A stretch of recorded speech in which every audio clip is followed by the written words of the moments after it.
ناظرین،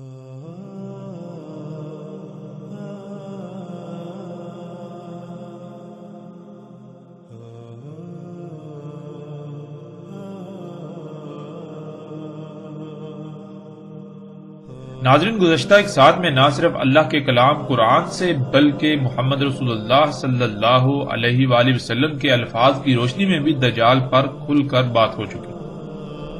محمد علیہ السلام کی ایک ایک بات کی تصدیق ہو چکی جو انہوں نے دجال کے بارے میں کہی تھی، اور یہ عظیم خبریں جو آج سے 14 صدیاں قبل محمد علیہ السلام نے دی تھیں، جن کے بارے میں اس وقت تصور کرنا بھی محال تھا، ان خبروں سے نہ صرف محمد علیہ السلام کی حقانیت کا کھل کر اظہار ہوتا ہے، بلکہ ان کے دشمن، خواہ وہ جو کھل کر دشمنی کا اظہار کرنے والے ہوں یا پھر ان کے امتی ہونے کا لبادہ اڑ کر ان کی طرف اپنے گڑے ہوئے جھوٹوں کو منسوب کر کے نہ صرف خود دین کے نام پر ان کی کردار سازی کرنے میں دن رات مصروف ہیں، بلکہ باقی دشمنوں کو بھی محمد علیہ السلام کی ذات کو نشانہ بنانے کے لیے اچھا خاصا مواد فراہم کرتے رہے اور آج تک یہی کر رہے ہیں۔ یہ سب کے سب دشمن آج اللہ کے فضل سے ذلیل و رسوا ہو گئے۔ اللہ سبحانہ و تعالیٰ نے انہیں شدید ترین ذلت سے دوچار کر دیا۔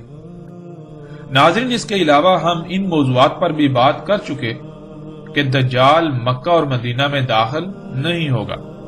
اب ہم بات کریں گے ایک ایسے موضوع پر جس کی بنیاد پر دجال کو انسان قرار دیا جاتا ہے، اور وہ ایک واقعہ ہے جسے تمیم الداری رضی اللہ تعالیٰ عنہ کی دجال سے ملاقات کے نام پر پھیلایا گیا، عام کیا گیا، جو کہ مختلف روایات کی صورت میں ہم تک پہنچا۔ ناظرین، ہم اللہ کے فضل سے اس واقعے کو ہر پہلو سے کھول کر سامنے رکھیں گے تاکہ آج تک جن حقائق کو چھپا کر بے بنیاد اور باطل عقائد و نظریات کو پروان چڑھایا گیا، ان کی حقیقت آپ پر آشکار ہو جائے، حقیقت کھل کر واضح ہو جائے۔ حق ہر لحاظ سے کھلنے کے بعد فیصلہ آپ کے ہاتھ میں ہو کہ اگر حق ہر لحاظ سے کھلنے کے باوجود بھی آپ گمراہی کا سودا کرنا چاہیں تو آپ کی مرضی، اور اگر آپ اللہ سے رجوع کریں، حق کو نہ صرف تسلیم کریں بلکہ اس پر عمل کرتے ہوئے دنیا اور آخرت میں فلاح کا سودا کریں، تب بھی آپ کی اپنی ہی مرضی۔ یہ فیصلہ آپ کے اپنے اختیار میں ہے۔ ناظرین، تمیم الداری رضی اللہ تعالیٰ عنہ والے موضوع کی طرف آنے سے پہلے ہم مختصراً اس موضوع پر بات کریں گے کہ کیا دجال انسان ہو سکتا ہے؟ اگر انسان ہو سکتا ہے تو پھر جو سوالات کھڑے ہوتے ہیں ان میں سے صرف ایک دو سوالات پر بات کریں گے تاکہ تمیم داری رضی اللہ تعالیٰ عنہ والے موضوع کو سمجھنے میں آپ کو آسانی ہو جائے، اور باقی ایسے جتنے بھی سوالات ہیں ہم ان پر بات کریں گے، لیکن اپنے اس موضوع کے مکمل ہونے کے بعد۔ ناظرین، جب ہم روایات میں غور کریں تو دجال کی صرف عین، جس کا ترجمہ آنکھ کیا جاتا ہے، آنکھوں کی تعداد کم سے کم 12 سے زیادہ بنتی ہے، اور یہ وہ تعداد ہے جو روایات ہم تک پہنچ سکی ان سے پتہ چلا، ورنہ بہت سی روایات تو ہم تک پہنچی ہی نہیں۔ تصور کریں، جو روایات ہم تک پہنچی ہی نہیں، اگر وہ روایات بھی پہنچ جاتی تو یہ تعداد کس قدر بڑھ سکتی تھی، یعنی 12 سے کئی گنا زیادہ ہو سکتی تھی۔ ناظرین، سکرین پر آپ دیکھ سکتے ہیں ہم آپ کے سامنے صرف 4 عین کا ذکر کر رہے ہیں: عین الیمنی، عین الیسرا، عین الشمال، مطموس العین۔ جیسے بیان کردہ یہ 4 ہیں، اسی طرح آپ خود روایات سے باقی کو جمع کر سکتے ہیں۔ آپ کو کم سے کم 12 کی تعداد لازم ملے گی، جس سے کئی سوالات پیدا ہوتے ہیں۔ ان میں سب سے پہلا سوال تو یہ ہے کہ کیا کوئی انسان 12 یا اس سے زائد آنکھوں والا ہو سکتا ہے؟ فرض کریں اگر یہ تسلیم کر بھی لیا جائے کہ ہو سکتا ہے، اگر ایسا ممکن ہو تو پھر رسول اللہ صلی اللہ علیہ وآلہ وسلم نے یہ کیوں کہا کہ دجال اور العین ہوگا، جس کا ترجمہ ایک آنکھ والا کیا جاتا ہے؟ اور اگر مختلف تعویلات پہنا کر یہ ثابت کرنے کی کوشش کی بھی جائے کہ آنکھیں 12 نہیں ہیں، آنکھیں 2 ہی ہیں لیکن ان کی صفات 12 سے زیادہ ہیں، تو پھر بھی ایک سوال پیدا ہوتا ہے، وہ یہ کہ رسول اللہ صلی اللہ علیہ وآلہ وسلم کے واضح الفاظ کی روشنی میں 3 عین کا لازم ذکر ملتا ہے، جیسا کہ آپ دیکھ سکتے ہیں عین الیسرا، عین الیمنی، عین الشمال۔ تو ناظرین میں دیکھیں، ایک دائیں آنکھ، دوسری بائیں آنکھ اور تیسری شمال والی آنکھ، یوں واضح الفاظ میں 3 آنکھوں کا ذکر ملتا ہے۔ تو کیا کسی انسان کی 3 آنکھیں ہو سکتی ہیں؟ اور اگر 3 آنکھیں ہو سکتی ہیں تو پھر اسے ایک آنکھ والا کیوں کہا گیا؟ یعنی کہ اگر اسے کانا کہا گیا تو پھر ایک آنکھ والا یعنی کانا کیوں کہا گیا؟ پھر تو 3 آنکھوں والا کہنا چاہیے تھا۔ اور ناظرین، ان 3 کے علاوہ وہ بھی ہیں جو مٹی ہوئی ہیں، یعنی سرے سے ہیں ہی نہیں۔ اب جب انسان کی 3 آنکھیں ہوں، اس کے علاوہ وہ جو مٹی ہوئی ہیں وہ بھی ہوں، تو پھر اسے ایک آنکھ والا کیسے کہا جا سکتا ہے؟ اور پھر ناظرین، اس سے بھی بڑھ کر سوال تو یہ پیدا ہوتا ہے کہ وہ کون سی آنکھ سے کانا ہوگا، کیونکہ بعض روایات میں اول العین الیسرا آتا ہے اور بعض میں اول العین الیمنی آتا ہے اور بعض میں اول العین الشمال آتا ہے۔ یعنی کہ بعض روایات میں اس کا دائیں آنکھ سے، اگر یہ ترجمہ جو کرتے ہیں کانا ہونا کرتے ہیں تو دائیں آنکھ سے کانا ہونا آتا ہے کہ دائیں آنکھ سے کانا ہوگا۔ بعض روایات میں بائیں آنکھ سے کانا ہونا آتا ہے، یعنی کہ اول کا ترجمہ جو یہ کانا کرتے ہیں، اگر یہ ترجمہ لے لیا جائے، یہ معنی لے لیا جائے تو بائیں آنکھ سے کانا، اور بعض میں شمال والی آنکھ سے عین سے کانا کے الفاظ آتے ہیں۔ پھر اسی طرح ناظرین، اس کی کون سی آنکھ مٹی ہوئی ہوگی؟ بعض روایات میں دائیں مٹی ہوئی ہوگی جو ان کے تراجم ہیں، ان تراجم کے مطابق، بعض میں بائیں، بعض میں شمال۔ یعنی یہ کہ ناظرین وہ تینوں ہی آنکھوں سے کانا ہے، تو پھر اس کی وہ کون سی آنکھ ہے جس سے وہ دیکھتا ہے، وہ دیکھے گا؟ یقیناً پھر وہ ان کے علاوہ کوئی چوتھی ہوگی، اور پھر جو مٹی ہوئی ہے وہ 5ویں، 6ٹھی، 7ویں، یعنی اسی طرح جو بالکل چپٹی ہے۔ اور ایسے ہی جیسے جیسے آپ غور کرتے چلے جائیں تو اس کی آنکھوں کی تعداد بڑھتی چلی جائے گی۔ اب ناظرین آپ خود غور کریں کہ وہ کون سی آنکھ سے کانا ہوگا؟ یعنی بعض روایات میں دائیں کا ذکر ہے، بعض میں بائیں کا ذکر ہے، بعض میں شمال کا ذکر ہے، تو کون سی آنکھ سے کانا ہوگا؟ ناظرین اس سوال کا جواب کسی ایسے شخص کے پاس نہیں ہے، نہ وہ اس سوال کا جواب دے سکتا ہے جو اس بات پر بضد ہے کہ دجال انسان ہوگا۔ ناظرین یہ صرف چند سوالات ہیں جو صرف اور صرف اسی وجہ سے پیدا ہوئے کہ لوگوں نے پہلے ایک نظریہ قائم کر لیا، پھر اس نظریے کی بنیاد پر احادیث کو یعنی روایات کو توڑ مروڑ کر لوگوں کے سامنے پیش کیا جاتا رہا۔ اور ہر وہ شخص جو دجال کو ایک شخصیت، ایک انسان قرار دینے پر بضد ہے، وہ ان سوالات کے جوابات نہیں دے سکتا۔ اس کے علاوہ درجنوں نہیں سینکڑوں سوالات ہیں جن میں سے بعض پر ہم بات کریں گے، لیکن ہم اس موضوع کے بعد، یعنی کہ جب ہمارا یہ موضوع مکمل ہوگا تو اس کے بعد ہم ان سوالات کی طرف بھی آئیں گے۔ اب جب ناظرین ہم رسول اللہ صلی اللہ علیہ وآلہ وسلم کے الفاظ کو دیکھیں تو رسول اللہ صلی اللہ علیہ وآلہ وسلم نے کہیں بھی یہ نہیں کہا کہ دجال ایک آنکھ والا ہوگا، دجال بائیں آنکھ سے کانا ہوگا، دجال دائیں آنکھ سے کانا ہوگا یا شمال والی آنکھ سے کانا ہوگا، بلکہ رسول اللہ صلی اللہ علیہ وآلہ وسلم کے جو الفاظ ہمیں ملتے ہیں وہ یہ ہیں کہ الدجال اول العین الیسرا، الدجال اول العین الیمنی، الدجال اول العین الشمال، اسی طرح باقی عین کا بھی ذکر ہے۔ اور ناظرین اول کسے کہتے ہیں یہ ہم پچھلی ساتھ میں تفصیل کے ساتھ جان چکے۔ پھر عین کسے کہتے ہیں؟ عین آنکھ کو نہیں کہتے، عین تو کہتے ہیں دیکھنے کے آلے کو، جیسے یعنی کہ اللہ سبحانہ تعالیٰ نے اس بشر کو جو دیکھنے کا آلہ لگایا ہے جسے آپ آنکھ کہتے ہیں، تو جو صفات، جو خصوصیات اس آنکھ میں پائی جاتی ہیں وہ خصوصیات و صفات جس شے میں بھی، جس آلے میں پائی جائیں گی، اس آلے کو، اس شے کو عین کہا جاتا ہے۔ ناظرین کسی ایک بھی روایت میں یہ نہیں ہے کہ رسول اللہ صلی اللہ علیہ وآلہ وسلم نے یہ کہا ہو کہ دجال کی ایک آنکھ ہوگی۔ یہ سب کا سب آپ کو تراجم و تفاسیر میں ملے گا، عربی متن میں ایسا کچھ بھی نہیں ہے، اور ایسا آپ کو تراجم و تفاسیر میں اس لیے ملے گا کیونکہ لوگوں نے جو خود کو علماء کہلاتے رہے اور کہلاتے ہیں، انہوں نے دجال کے بارے میں پہلے ایک نظریہ قائم کیا، پھر اپنے اسی نظریے کو، اپنے اسی عقیدے کو روایات کی صورت میں پیش کیا، روایات کو اسی طرح سے توڑا مروڑا گیا۔ اللہ کے فضل سے دجال کے موضوع پر جب بات مکمل ہو چکے گی تو ہم آخر میں ان کے تراجم و تفاسیر کی بھی اچھی طرح سے پول کھولیں گے، آپ کے سامنے حقائق بالکل ہر لحاظ سے سامنے رکھیں گے۔ ناظرین، کسی بھی روایت میں یہ نہیں ہے کہ دجال کی ایک آنکھ ہے، پھر کبھی کہا جاتا ہے کہ وہ دائیں آنکھ سے کانا ہے، کبھی کہا جاتا ہے وہ بائیں آنکھ سے کانا ہے، کبھی کہا جاتا ہے شمال والی آنکھ سے کانا ہے، پھر اس طرح کبھی کہا جاتا ہے کہ دائیں والی جو آنکھ ہے اس سے وہ اس کی سپاٹ ہوگی، یا اس طرح کے ایسے جتنے بھی تراجم موجود ہیں، کوئی ایک بھی ترجمہ عربی زبان کے اصولوں پر پورا نہیں اترتا، اس کا عربی متن کے ساتھ دور دور تک کوئی تعلق نہیں ہے۔ ہم بار بار پیچھے بیان کر چکے کہ عربی دنیا کی واحد ایسی زبان ہے جس کا ترجمہ دنیا کی کسی بھی زبان میں نہیں کیا جا سکتا، مگر صرف اور صرف معنی بیان کیے جا سکتے ہیں۔ آج معنی کے بجائے مفہوم کا لفظ استعمال کیا جاتا ہے اور معنی سے مراد ترجمہ لے لیا جاتا ہے، جو کہ بالکل غلط العام ہے۔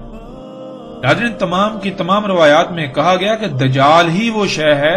جو یک طرفہ دیکھنے کا آلہ ہے، اور وہ کوئی ایک آلہ نہیں ہے بلکہ رسول اللہ صلی اللہ علیہ وآلہ وسلم نے اس کی تفصیلات بیان کر دی، جو الحمدللہ پیچھے گزشتہ ایک ساتھ میں گزر چکی۔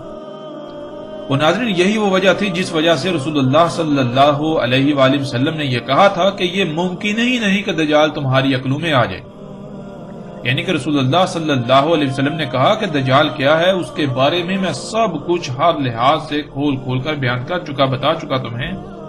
اس کے باوجود بھی یہ ممکن ہی نہیں ہے کہ وہ تمہاری عقلوں میں آ جائے، یعنی کہ دجال تمہاری عقلوں میں آئے گا ہی نہیں۔ اب ناظرین، غور کریں کہ رسول اللہ صلی اللہ علیہ وآلہ وسلم ان لوگوں کو مخاطب کر رہے ہیں جن کی زندگیوں میں دجال نے آنا ہے، ان کو یہ کہہ رہے ہیں کہ تم دجال کو پہچان ہی نہیں سکو گے، دجال تمہاری عقلوں میں ہی نہیں آئے گا، کہ دجال کیا شے ہے وہ تمہاری عقلوں میں نہیں آئے گا۔ اب ناظرین، جن کی زندگیوں میں دجال نے آنا ہے، جب ان کی عقل میں ہی دجال نہیں آئے گا، وہ دجال کو سمجھ ہی نہیں پائیں گے، الٹا اس کو مسیحا سمجھ لیں گے، تو ناظرین، جن کی زندگیوں میں دجال نے آنا ہی نہیں تھا، جن کی زندگیوں میں دجال کا کوئی تصور تک بھی نہیں تھا، تو انہوں نے دجال کے پورے نقشے کیسے کھینچ ڈالے؟ ان کو یہ اختیار کس نے دیا؟ ان کے اوپر کیا وحی نازل ہوئی کہ دجال ایک شخصیت ہوگی؟ اس کا باقاعدہ ایک نقشہ جو ہے وہ ڈیزائن کر دیا۔ ناظرین، یہ کیسے ہو سکتا ہے؟ یعنی رسول اللہ صلی اللہ علیہ وآلہ وسلم ان لوگوں کے بارے میں کہتے ہیں جن کی زندگیوں میں دجال نکلے گا، کہ دجال ان لوگوں کی عقلوں میں نہیں آئے گا جن کی زندگیوں میں نکلے گا۔ اب ہوتا کیا ہے کہ جن آج سے پیچھے چلے جائیں 200-400 سال پہلے، 500 سال پہلے، 1000 سال پہلے، تو جن کی زندگیوں میں دجال کے بارے میں تصور کرنا بھی محال ہے، ان لوگوں نے جو اپنے آپ کو علماء کہلاتے رہے، انہوں نے دجال کا پورا ایک نقشہ کھینچ دیا، اور اکثریت آج تک اسی پر ڈٹی ہوئی ہے اور گمراہی کا شکار ہو رہی ہے اور گمراہی کا شکار ہوئی۔ ناظرین، اب آتے ہیں کہ دجال کو انسان کس بنیاد پر قرار دیا گیا، یعنی دجال کو انسان ثابت کرنے یا دجال کے انسان ہونے کے عقیدے کی وجہ کیا بنی؟ وہ کون سی روایت ہے جس کی بنیاد پر دجال کو ایک انسان قرار دیا گیا؟ بلکہ نہ صرف انسان قرار دیا گیا بلکہ ایک معین شخصیت جو کہ ایک جزیرے پر قید ہے۔ یہ تاثر، یہ عقیدہ، یہ نظریہ پوری دنیا میں پھیلا دیا گیا۔ دجال کو انسان سمجھنے اور دجال کا انسان ہونے کا نظریہ ایک ایسی روایت بنی جس میں ایک صحابی رضی اللہ تعالی عنہ کا واقعہ مذکور ہے۔ ناظرین، یہ ایک ہی واقعہ ہے لیکن مختلف راویوں سے بیان ہونے کی وجہ سے یہ مختلف روایات کی صورت میں ہم تک پہنچتا ہے، اور پھر مختلف راویوں سے بیان ہونے کی وجہ سے روایات میں ایسی خامیاں موجود ہیں،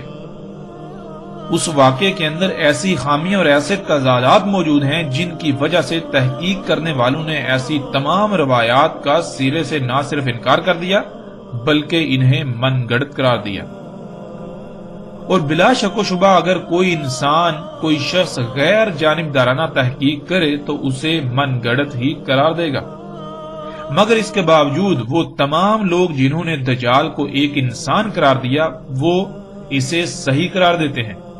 صحیح قرار دینے کی وجہ ہی یہی ہے کہ ان کے پاس دجال کو انسان قرار دینے کی واحد یہی ایک دلیل ہے۔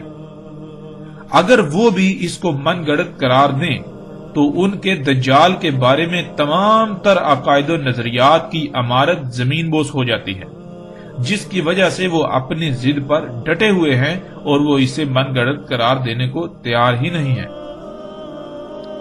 ناظرین، اس روایت پر اعتراضات کرنے والوں نے جو سوالات اٹھائے وہ حقیقتاً ایسے ہیں کہ ان کا جواب دینا اس وقت تک ناممکن ہو جاتا ہے جب تک کہ آپ اس بات پر بضد رہیں یا بضد رہا جائے کہ اس روایت کا ایک ایک لفظ صحیح ہے۔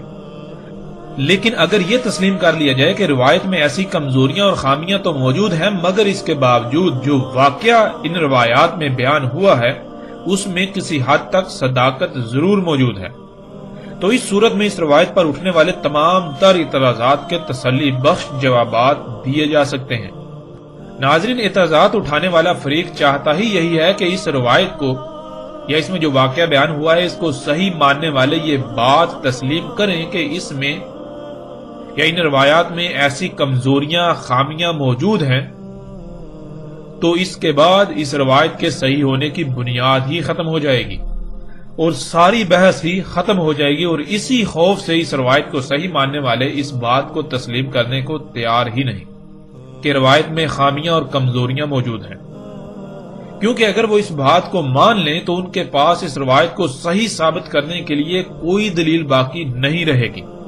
یوں ان کے دجال کے بارے میں یہ عقائد زمین بوس ہو جاتے ہیں کہ دجال ایک انسان ہے، اور یہی وہ نہیں چاہتے کہ ایسا ہو، اور ایسے تمام کے تمام لوگ، خواہ ان کا کسی بھی فرقے سے تعلق ہو، وہ روایات کے ایسے تراجم و تشریحات کرتے ہیں جن سے نہ صرف روایت کے اصل متن میں پیدا ہونے والے تمام تر سوالات غائب کر دیے جاتے ہیں، بلکہ دجال کو انسان ثابت کرنے والے اپنے نظریات کو ایک مضبوط بنیاد فراہم کرتے ہیں جو محض ترجمے کی حد تک سخت دھوکے پر مبنی ہوتی ہے۔ اگر اس روایت کے اصل متن عربی کو دیکھ لیا جائے تو پتہ چلے گا کہ یہ علماء کے نام پر طبقہ جان بوجھ کر علم کے باوجود سادہ لو عوام کو کتنا عظیم ترین دھوکہ دے رہا ہے، نہ صرف اپنی آخرت تباہ کر رہا ہے بلکہ لا تعداد انسانوں کی آخرت سے بھی کھلواڑ کر رہا ہے۔ اور ناظرین، عوام بھی آنکھیں بند کر کے ان کے تراجم و تفاسیر و تشریحات پر ایسے ایمان لے آتی ہے اور لا رہی ہے جیسے کہ یہ اللہ کے مابعوث کیے گئے انبیاء ہوں، اللہ کے رسول ہوں۔ ہم صرف اور صرف اللہ سبحانہ و تعالیٰ کے فضل سے نہ صرف اس روایت کی بنیاد پر دیے جانے والے دھوکوں کو افشا کریں گے بلکہ اس واقعہ کی حقیقت کیا ہے اس کو بھی ہر لحاظ سے ایسے کھول دیں گے کہ کسی قسم کا بھی کوئی ابہام باقی نہ رہے، اور اللہ کے فضل سے کوئی ابہام باقی نہیں رہے گا، ایک ایک بات کھل کر واضح ہو جائے گی۔ ناظرین، سب سے پہلے ہم اس روایت پر تحقیق کریں گے کہ آیا اس روایت کی کوئی وقت ہے بھی یا نہیں، آیا کہ یہ روایت قابل تسلیم ہے بھی یا نہیں، تاکہ اس روایت کی وجہ سے علماء دجال کے دھوکے میں مبتلا لوگوں کے لیے کسی بھی لحاظ سے کوئی بھی پریشانی باقی نہ رہے اور ساری حقیقت کھل کر سامنے آ جائے۔ اور اس بات کے پیش نظر سب سے پہلے اس روایت کو پڑھنے سے جو سوالات سامنے آتے ہیں ہم ان سوالات کو سامنے رکھیں گے، اس کے بعد ہم اس روایت میں بیان کیے جانے والے واقعے کی حقیقت کو کھول کھول کر بیان کریں گے۔ اس لیے ہم سب سے پہلے ایسا کرتے ہیں کہ جن کتب روایات یعنی کتب احادیث میں یہ روایت مذکور ہے ان کتب کے صفحات کو انہی لوگوں کے تراجم کے ساتھ ہم سکرین پر پیش کرتے ہیں تاکہ تمام ناظرین اس روایت کو جہاں جہاں جس جس کتاب میں بھی یہ آئی ہے اس کو اپنی آنکھوں سے خود پڑھ سکیں۔ اس کے بعد ہم اس پر اٹھنے والے سوالات کو سامنے لائیں گے۔ ناظرین، ہم وقت کی بچت کے لیے سکرین پر اس روایت کو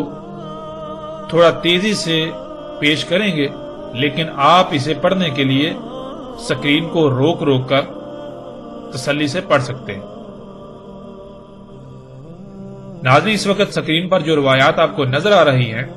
یہ صحیح مسلم کی ہیں اور انہی لوگوں کے تراجم آپ ساتھ پڑھ سکتے ہیں۔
ناظرین، اب جو روایات سکرین پر آپ کو نظر آ رہی ہیں یہ سنن ابو داؤد کی ہیں، یعنی ابو داؤد کی۔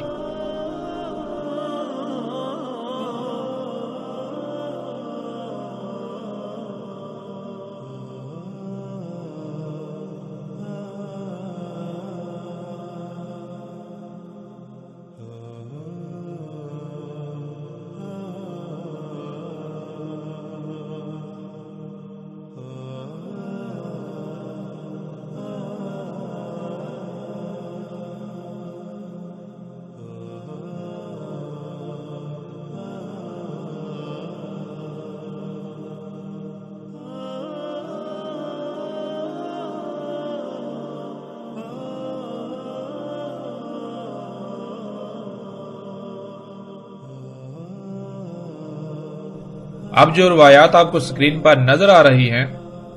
وہ مسند احمد بن حنبل کی ہیں، مسند احمد کی۔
اس وقت جو سکرین پہ آپ کو روایت نظر آ رہی ہے وہ ابن ماجہ کی ہے۔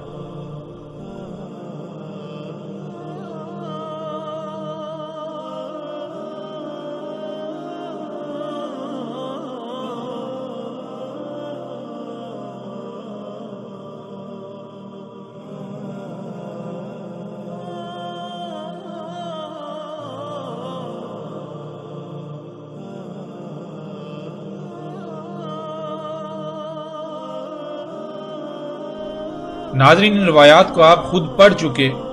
اب ان روایات میں پیدا ہونے والے سوالات کو ہم سامنے لائیں گے۔ ان میں سب سے پہلا سوال ہے، سوال نمبر 1۔ آپ نے خود پڑھ لیا کہ ایک مقام پر مذکور ہے کہ فاطمہ بنت قیس کہتی ہیں کہ وہ بیوہ ہو گئیں اور عدت گزاریں، جیسا کہ سکرین پر آپ کو مسلم کی روایت کا متن نظر آ رہا ہے۔ اور ناظرین جیسے ہی ہم آگے بڑھیں تو دوسرے مقام پر بیوہ کی بجائے طلاق کا ذکر ہے کہ طلاق کے بعد عدت گزار رہی تھی، جیسا کہ سکرین پر آپ کو روایت کا متن نظر آ رہا ہے۔ ناظرین اب سوال یہ پیدا ہوتا ہے کہ آیا ان میں سے کون سی بات ٹھیک ہے؟ یہ ایک ایسا تضاد ہے جو اس روایت کی صحت کو مشکوک بنا دیتا ہے۔ اس سوال کا جواب دینے کے لیے اسماء اور رجال پر تحقیق کرنے والوں نے یہ ثابت کیا کہ فاطمہ بنت قیس بیوہ نہیں تھی، بلکہ وہ اس وقت مطلقہ تھی، یعنی طلاق یافتہ تھی، ان کو طلاق ہوئی تھی۔ وہ عبداللہ بن عمر بن عثمان کے نکاح میں تھی اور انہوں نے طلاق دی تھی۔ اس پر مسند احمد میں کئی روایات موجود ہیں کہ انہیں طلاق ہوئی تھی۔ روایت کی صحت کو بچانے کے لیے اس مسئلے کا حل تو نکال لیا گیا، لیکن اس حال نے ناقابل حل سوال کو جنم دے دیا، وہ یہ کہ روایت کے مطابق عدت گزارنے سے پہلے ہی ان کی طرف کئی اصحاب رسول کی طرف سے نکاح کا پیغام بھیجا گیا۔ اب سوال یہ پیدا ہوتا ہے کہ کیا اصحاب رسول کو اتنا بھی علم نہ تھا کہ اللہ سبحانہ وتعالی یہ آیات نازل کر چکے ہیں کہ طلاق یافتہ عورت کی عدت پوری ہونے سے پہلے اس کی طرف نکاح کا پیغام نہیں بھیجا جا سکتا، کیونکہ اللہ سبحانہ وتعالی نے دوران عدت دوبارہ رجوع کی گنجائش رکھی ہے۔ اب یہ کیسے مان لیا جائے کہ اصحاب رسول نے ایک طلاق یافتہ عورت جو ابھی عدت میں ہے اس کی طرف نکاح کا پیغام بھیج رہے ہیں؟ کیا رسول اللہ صلی اللہ علیہ وآلہ وسلم کے اصحاب کو اتنا بھی علم نہ تھا؟ اور اس بات کو تو چھوڑیے، روایت میں تو محمد رسول اللہ صلی اللہ علیہ وآلہ وسلم کی ذات پر بھی بہتان عظیم مانا جا رہا ہے کہ خود محمد رسول اللہ صلی اللہ علیہ وآلہ وسلم نے بھی اسامہ بن زید کے لیے نکاح کا پیغام بھجوا دیا، حالانکہ متعلقہ نے اپنی عدت بھی پوری نہیں کی۔ کیا محمد رسول اللہ صلی اللہ علیہ وآلہ وسلم اللہ کے نبی ایسا کر سکتے ہیں کہ ایک متعلقہ عورت جس کی ابھی عدت بھی پوری نہیں ہوئی، ابھی وہ دوبارہ رجوع کر سکتے ہیں، تو اس کی طرف نکاح کا پیغام بھیجا جا رہا ہو؟ کیا ایسا ممکن ہے؟ ناظرین یہ ایسے سوالات ہیں کہ ان کے جوابات چاہ کر بھی تراشے نہیں جا سکتے، کیونکہ نہ تو یہ واقعہ مکی دور کا ہے اور نہ ہی ہجرت کے بعد مدنی دور کے اوائل یعنی شروع کا ہے، بلکہ یہ واقعہ مدنی دور کے آخری وقت 10 ہجری کا ہے۔ اگر تو مکی دور کی بات ہوتی تو کئی جواز پیش کیے جا سکتے تھے، حالانکہ مکی دور میں بھی ایک نبی ہرگز ایسا نہیں کر سکتا تھا، کیونکہ نبی وحی کا پابند ہوتا ہے اور اللہ سبحانہ وتعالی نبی کو ایسے کسی کام کے حلال کر لینے کی اجازت نہیں دیتا۔ نبی جان بوجھ کر ایسا کام نہیں کر سکتا الا یہ کہ جس حالت میں اللہ سبحانہ وتعالی نے گنجائش رکھ دی، یعنی اجازت دے دی۔ ناظرین اس واقعہ کے علاوہ ایسی مسند احمد سمیت بعض کتب میں روایات موجود ہیں جن میں یہ واضح ہے کہ ان کی طرف نکاح کا پیغام عدت گزرنے کے بعد بھیجا گیا، لیکن ان روایات کا اس واقعہ والی روایت سے تعلق ہی نہیں ہے، جس سے اس واقعہ والی روایت کی صحت مزید مشکوک اور کمزور ہو جاتی ہے۔ سوال نمبر 2، مسلم کی روایت میں دیکھیں کہ شبی کہتے ہیں کہ وہ فاطمہ بنت قیس سے پوچھنے گئے کہ متعلقہ عورت عدت کہاں گزارے، جیسا کہ سکرین پر آپ کو روایت کا عکس نظر آ رہا ہے۔ ناظرین اب سوال یہ پیدا ہوتا ہے کہ جب شبی مدینہ آئے ہی تھے اور ان کا سوال تھا تو انہوں نے اس سوال کے جواب کے لیے فاطمہ بنت قیس کے پاس جانا ہی کیوں مناسب سمجھا؟ کیا امہات المومنین مدینہ میں موجود نہیں تھی؟ کیا خلیفہ موجود نہیں تھے؟ یا کوئی ایسا مرد موجود نہیں تھا جو ان کے اس سوال کا جواب دے سکتا تھا؟ اور پھر ناظرین اس سے بھی بڑا سوال تو یہ پیدا ہوتا ہے کہ اس روایت سے تو یہ بات ثابت ہوتی ہے کہ نعوذ باللہ ثم نعوذ باللہ اصحاب رسول قرآن سے ہی ناواقف تھے۔ کیا اللہ سبحانہ وتعالی نے قرآن میں متعلقہ کی عدت گزارنے کی صراحت کے ساتھ وضاحت نہیں کر دی؟ کیا قرآن میں آیات موجود نہ تھیں جو وہ قرآن کو چھوڑ کر فاطمہ بنت قیس کے ہاں جا پہنچے؟ اس سے تو بالکل ثابت ہوتا ہے کہ یہ کہانی کسی اسلام دشمن یہودی کی گڑی ہوئی ہے جس نے جان بوجھ کر اصحاب رسول کے کردار کو مشکوک بنانا چاہا اور اس واقعہ کو فاطمہ بنت قیس سے منسوب کر دیا، اور خود کو امت مسلمہ کہلانے والوں نے خود کو فرقوں میں تقسیم کر کے اپنے اپنے فرقے اور اس کے نظریات کو سچا ثابت کرنے کے لیے ایسی روایات کو بطور دلائل استعمال کرنا شروع کر دیا۔ اب ناظرین آتے ہیں اگلے سوال کی طرف۔ سوال نمبر 3، اس روایت کے تمام مقامات کو سامنے رکھیں تو جو تضادات سامنے آتے ہیں وہ آپ کے سامنے ہیں۔ ایک مقام پر مذکور ہے کہ یہ واقعہ تمیم داری رضی اللہ تعالیٰ عنہ کے ساتھ پیش آیا۔ وہ بذات خود سمندری جہاز میں سوار تھے، جیسا کہ سکرین پر روایات کے عکس میں آپ دیکھ سکتے ہیں۔ پھر ناظرین دوسرے مقام پر تمیم داری رضی اللہ تعالیٰ عنہ کی بجائے ان کے چچا زاد کا ذکر ہے کہ یہ واقعہ تمیم داری کے ساتھ پیش نہیں آیا بلکہ ان کے چچا زاد کے ساتھ پیش آیا، اور اس کو بھی آپ سکرین پر دیکھ سکتے ہیں۔ پھر ناظرین اس سے بھی بڑھ کر حیرانی والی بات یہ ہے کہ تیسرے مقام پر نہ تمیم داری کا ذکر ہے اور نہ ہی ان کے چچا زاد کا، یعنی کہ نہ یہ واقعہ تمیم داری کے ساتھ پیش آیا اور نہ ہی ان کے چچا زاد کے ساتھ، بلکہ ان دونوں کے برعکس یہ واقعہ ان کی قوم کے کچھ لوگوں کے ساتھ پیش آیا۔ سکرین پر آپ اس کو دیکھ سکتے ہیں۔ پھر ناظرین مزید حیرانگی والی بات تو یہ ہے کہ چوتھے مقام پر یوں مذکور ہے کہ پہلے رسول اللہ صلی اللہ علیہ وآلہ وسلم کہتے ہیں کہ تمیم داری میرے پاس آئے، مجھے خبر دی، اور ساتھ ہی یہ بھی آ جاتا ہے آگے کہ مجھے خبر تمیم داری کے چچا زاد نے دی، جیسا کہ آپ روایت کو سکرین پر دیکھ سکتے ہیں۔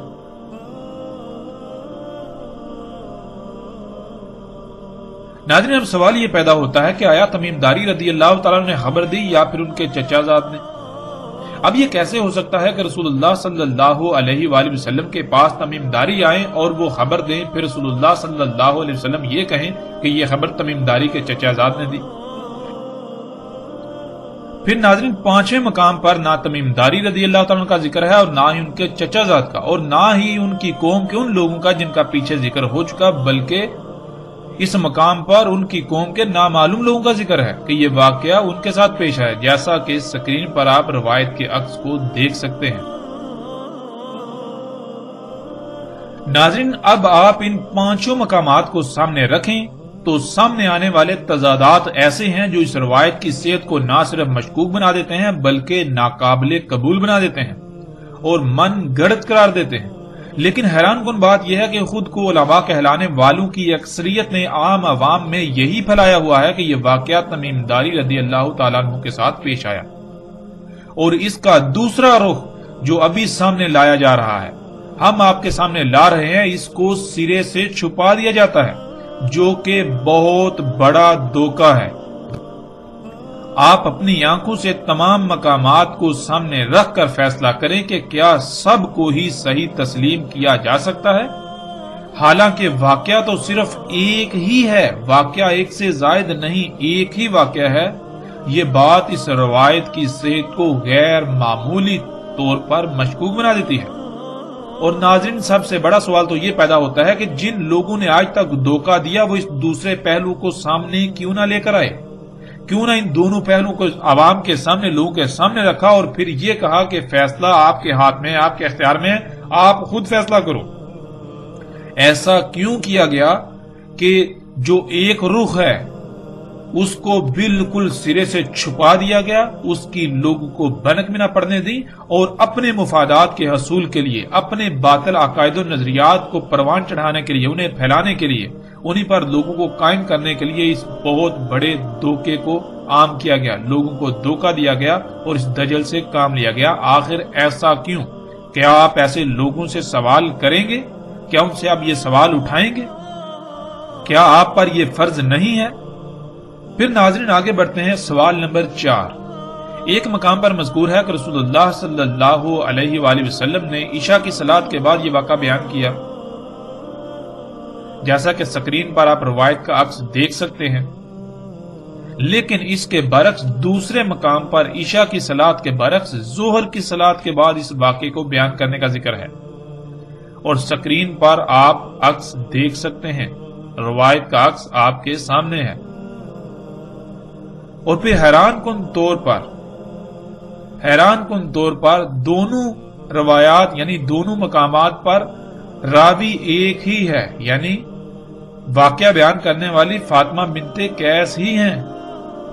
فاطمہ بنت قیس ایک مقام پر کہہ رہی ہیں یہ واقعہ عشاء کی نماز کے بعد رسول اللہ صلی اللہ علیہ وسلم نے سنایا، اور دوسرے مقام پر کہہ رہی ہیں کہ یہ واقعہ ظہر کی نماز کے بعد رسول اللہ صلی اللہ علیہ وآلہ وسلم نے سنایا۔ اب ناظرین یہ ایسا کیسے ہو سکتا ہے؟ ناظرین اب سوال یہ پیدا ہوتا ہے کہ جب یہ بات بالکل مصدقہ ہے کہ رسول اللہ صلی اللہ علیہ وآلہ وسلم نے ایک ہی بار یہ واقعہ بیان کیا، تو پھر یہ کیسے ہو سکتا ہے کہ اتنا اہم واقعہ انسان بھول جائے، کوئی شخص بھول جائے، یا کوئی پریشانی ہو یاد رکھنے میں کہ کس وقت بیان کیا؟ اب یہ تو ممکن ہی نہیں ہے کہ دونوں باتوں کو صحیح تسلیم کر لیا جائے، اس لیے یہ بات بھی اس روایت کی صحت کو سخت ترین مشکوک بنا دیتی ہے۔ یہ بھی ایک ایسا تضاد ہے جس کا جواب دینا ناممکن ہے، الا یہ کہ اس کی بنیاد پر روایت کو من گھڑت قرار دیا جائے۔ اس کے علاوہ اس تضاد کو دور نہیں کیا جا سکتا اور نہ ہی کوئی تسلی بخش جواب دیا جا سکتا ہے۔ پھر ناظرین آگے بڑھتے ہیں، آگے سوال نمبر 5۔ ایک مقام پر یہ ہے کہ مخالف ہوا کی سمت سے سمندری لہروں میں 1 مہینہ تک گھرے رہے، اور بالآخر ایک جزیرے پر ان کا جہاز جا لگا اور وہ چھوٹی کشتیوں میں سوار ہو کر جزیرے میں گئے، جیسا کہ روایات کے عکس کو آپ سکرین پر دیکھ سکتے ہیں اور خود اسے پڑھ بھی سکتے ہیں۔ ناظرین اس کے برعکس دوسرے مقام پر مسند احمد کی روایت میں ہے کہ اچانک طوفان آ گیا اور ان کا جہاز ایک جزیرے پر جا لگا، جیسا کہ سکرین پر آپ کو روایت کا عکس نظر آ رہا ہے۔ ناظرین اس کے برعکس تیسرے مقام پر یہ مذکور ہے کہ جہاز میں سوار لوگوں کا کھانا ختم ہو گیا اور وہ کھانے کی تلاش میں خود جزیرے پر گئے، اور اسے بھی سکرین پر آپ دیکھ سکتے ہیں۔ اور پھر ناظرین انتہائی حیران کن طور پر چوتھے مقام پر ان تینوں کے برعکس پانی کا ذکر ملتا ہے کہ پانی ختم ہو گیا اور پانی کی تلاش میں جزیرے میں گئے، سکرین پر آپ دیکھ سکتے ہیں۔ پھر ناظرین چھٹے مقام پر یہ مذکور ہے، یعنی کہ پہلے 5 مقامات کی نفی کرتے ہوئے، پہلی 5 باتوں کی نفی کرتے ہوئے چھٹے مقام پر یہ مذکور ہے کہ ان کا جہاز ٹوٹ گیا یعنی تباہ ہو گیا، اور وہ لوگ جہاز کے تختے پر سوار ہو کر ایک جزیرے پر جا لگے، اور اسے بھی آپ سکرین پر اپنی آنکھوں سے دیکھ سکتے ہیں۔ اور ناظرین امام ابو داؤد نے تو اپنی مسند ابو داؤد میں، جو کہ صحاح ستہ میں سے ایک کتاب ہے، اس میں یہاں تک لکھا ہے کہ ان میں سے صرف ایک ہی شخص زندہ باقی بچا، باقی سب کے سب غرق ہو گئے، اور جو زندہ بچا اس میں تمیم داری کا نام ہی نہیں بلکہ کسی اور کا نام ہے، جیسا کہ آپ سکرین پر اس کا عکس بھی دیکھ سکتے ہیں۔ امام ابو داؤد کے الفاظ کو خود دیکھ سکتے ہیں۔ امام ابو داؤد اپنے الفاظ میں بالکل واضح یہ کہتے ہیں کہ ابن زدران بصری واحد ایسے شخص تھے جو بچے تھے، باقی سب کے سب غرق ہو گئے تھے۔ ناظرین اب سوال یہ ہے کہ ان میں سے کون سی بات کو سچ مان لیا جائے اور باقی سب کو رد کر دیا جائے؟ اتنے بڑے اور غیر معمولی تضادات اس روایت کو من گڑت قرار دینے کے لیے کافی ہیں، اور یہ ایسے سوالات ہیں جن کا جواب دینا ناممکن ہے۔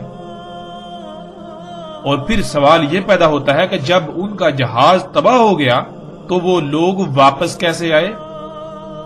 یعنی کہ اگر امام ابو داؤد کی بات کو ایک طرف رکھ دیا جائے، چھوڑ دیا جائے کہ باقی سب غرق ہو گئے، صرف ایک شخص بچا، اگر یہ تسلیم کر لیے جہاز غرق ہو گیا اور وہ سب بچ گئے، لیکن وہ سب کے سب لوگ جہاز تباہ ہونے کے باوجود واپس کیسے آ گئے؟ کس طرح واپس پہنچے؟ امام ابو داؤد کے مطابق ان میں صرف ایک ہی شخص زندہ بچا، باقی سب غرق ہو گئے، تو پھر یہ سب رسول اللہ صلی اللہ علیہ وآلہ وسلم نے بیان کیوں نہ کیا؟ وہ شخص وہاں سے واپس کیسے آیا؟ اس کی بجائے تمیم داری رضی اللہ تعالیٰ عنہ نے واقعہ کیوں سنایا؟ نہ صرف تمیم داری رضی اللہ تعالیٰ عنہ کا ذکر آتا ہے بلکہ ان کے چچا زاد کا بھی اور ان دونوں کے علاوہ غیر معلوم شخصیت کا بھی ذکر آتا ہے، اور پھر ان تینوں کے برعکس ان کی قوم یا پھر ان کی قوم کے بھی غیر معلوم لوگوں کا ذکر آتا ہے۔ آخر یہ سب تضادات کہاں سے آگے؟ کہیں پر پانی کی تلاش میں جزیرے پر جانے کا ذکر تو کہیں پر روٹی کی تلاش میں، کہیں پر جہاز بھٹک کر خود ہی جا لگا، کہیں پر جہاز تباہ ہو گیا۔ آخر یہ تمام تر سوالات کے جوابات کیسے حاصل ہو سکتے ہیں؟ یہ ایسے سوالات ہیں جو اس روایت کو من گڑت قرار دینے کے لیے کافی ہیں، اور کوئی بھی اس کی مخالفت نہیں کر سکتا۔ اگر کوئی مخالفت کرے گا تو اس کو ان تمام سوالات کے جوابات دینا لازم ہوں گے، جو کہ ناممکن ہے۔ اس طرح ناظرین، سوال نمبر 6 ایک مقام پر یہ ہے کہ رسول اللہ صلی اللہ علیہ وآلہ وسلم نے خود تمیم داری سے یہ سن کر بیان کیا، لیکن دوسرے مقام پر اس کے برعکس یہ مذکور ہے کہ رسول اللہ صلی اللہ علیہ وآلہ وسلم نے تمیم داری رضی اللہ تعالیٰ عنہ کو سامنے نکالا اور تمیم داری نے یہ واقعہ لوگوں کے سامنے بیان کیا، جیسا کہ آپ سکرین پر روایات کے عکس کو دیکھ سکتے ہیں۔ ناظرین، اب یہاں سوال یہ پیدا ہوتا ہے کہ ان میں سے کس بات کو صحیح تسلیم کیا جائے؟ اگر دونوں میں سے ایک کا رد کیا جائے تو اس کی بنیاد کیا ہوگی؟ یہ کیسے ثابت ہوگا کہ جسے رد کیا جا رہا ہے، جسے ترک کیا جا رہا ہے وہی غلط ہے اور جو بات لی جا رہی ہے وہی ٹھیک ہے؟ یہ بھی تو ہو سکتا ہے کہ دونوں ہی غلط ہوں۔ یہ سوال بھی اس روایت کی صحت کو مشکوک اور ناقابل اعتماد بنا دیتا ہے۔ اب ناظرین بڑھتے ہیں اگلے سوال کی طرف۔ سوال نمبر 7 روایات میں مذکور ہے کہ جساسہ سے ملاقات ہوئی اور یہ کہا جاتا ہے کہ وہ ایک جانور تھا، تو یہاں سوال یہ پیدا ہوتا ہے کہ کہیں اسے جانور لکھا اور کہا جاتا ہے، اور کہیں پر یہ کہا جاتا ہے کہ وہ ایک عورت تھی جس پر اتنی کثرت سے بال تھے کہ اس کے اگلے اور پچھلے حصے کا پتہ ہی نہیں چلتا تھا، جیسا کہ سکرین پر روایات کو آپ دیکھ سکتے ہیں، خود پڑھ سکتے ہیں۔ تو ناظرین، کیا وہ جانور تھا یا ایک عورت؟ اگر جانور تھا تو اس جانور نے ان سے کس زبان میں بات کی اور کیسے بات کی؟ وہ لوگ عرب تھے تو ظاہر ہے ان کی زبان عربی تھی، تو اس جانور نے ان کے ساتھ عربی زبان میں اتنی روانی سے کیسے بات کی؟ کیا ایسا ممکن ہے؟ اور اگر وہ جانور نہیں تھا بلکہ عورت تھی تو وہ عورت وہاں کہاں سے آ گئی؟ اور پھر وہ کیسی عورت تھی جس پر بالوں کی اتنی کثرت تھی کہ نہ ہی اس کا اگلا اور نہ ہی اس کا پچھلا حصہ واضح تھا، پچھلے حصے کا پتہ چلتا تھا؟ کیا کوئی انسان ایسا ہو سکتا ہے، یعنی کوئی بشر ایسا ہو سکتا ہے؟ اور اس عورت نے ان سے کس زبان میں بات کی؟ اگر عربی میں بات کی تو وہ عورت عربی کیسے جانتی تھی؟ ناظرین، یہ ایسے سوالات ہیں کہ جن کے جوابات دینا بالکل ناممکن ہے۔ جیسے جیسے ہم آگے بڑھیں گے، آگے چل کر اس چیز کی بالکل کھل کر وضاحت ہو جائے گی کہ وہ جساسہ کیا تھا جس کو عورت کہا گیا، بلاہر اس کی حقیقت کیا تھی۔ ہر لحاظ سے الحمدللہ آگے جا کر وضاحت ہو جائے گی۔ اب بڑھتے ہیں آگے سوال نمبر 8 کی طرف۔ سوال نمبر 8 ناظرین، ایک مقام پر ہے کہ انہوں نے جساسہ پر سلام بھیجا اور اس نے ان کے سلام کا واپس جواب بھی دیا، لیکن اس کے برعکس دوسرے مقام پر ملتا ہے کہ انہوں نے کہا تیرے لیے ویل ہو، جس کے معنی ہلاکت کے کیے جاتے ہیں، حالانکہ ویل جہنم کی گاٹیوں میں سے ایک گاٹی ہے۔ ان دونوں مقامات کو واضح طور پر روایات کے دیے گئے عکس میں آپ سکرین پر دیکھ سکتے ہیں۔ ناظرین، یہ بھی ایک غیر معمولی تضاد ہے۔ اگر تو جساسہ جہنمی تھا تو انہوں نے اس پر سلام کیسے بھیجا،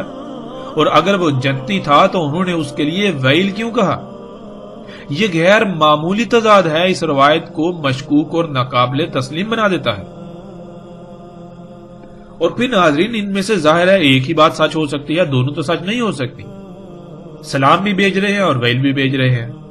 اور کب؟ جب اس سے سامنا ہوا، اس سے ملاقات ہوئی،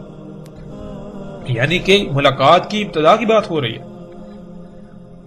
ناظرین، اس کا جواب بھی دینا ایسے لوگوں کے لیے ناممکن ہے جو محض اپنی ضد اور انا کی خاطر، اپنے باطل نظریات کو کھوکھلی بنیاد فراہم کرنے کی خاطر اس روایت کو سینے سے لگائے پھرتے ہیں، چاہے ان کے اس فعل سے ساری انسانیت گمراہ ہو جائے، انہیں اس کی کوئی پرواہ نہیں، بلکہ ان کو اپنی انا، ضد، ہٹ درمی اور باطل عقائد سے بڑھ کر اور کچھ بھی عزیز نہیں ہے۔